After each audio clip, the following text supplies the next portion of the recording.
Hindi mo kailangan madaliin na buuin agad yung sarili mo, pero try your best every day to rebuild yourself and to know yourself again.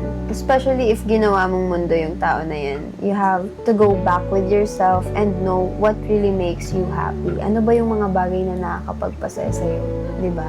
Alam kong siya, pero wala na siya di ba? You have to learn na dapat hindi natin nire-rely yung kasiyahan natin sa ibang tao, di ba?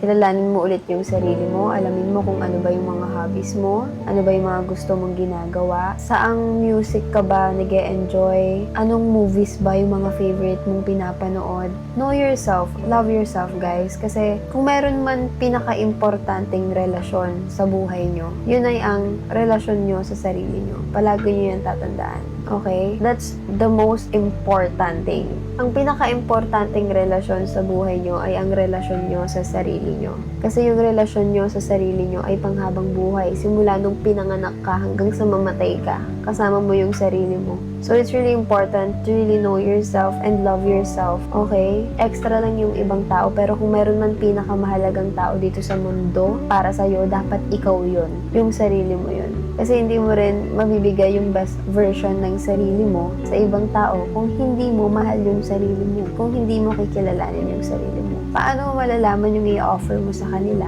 di ba? If hindi mo kilala yung sarili mo. So you really have to know. You really have to love yourself and know what you deserve. Para hindi ka lang din basta tanggap-tanggap ng kung ano-ano at ng kung sino-sino lang. Okay?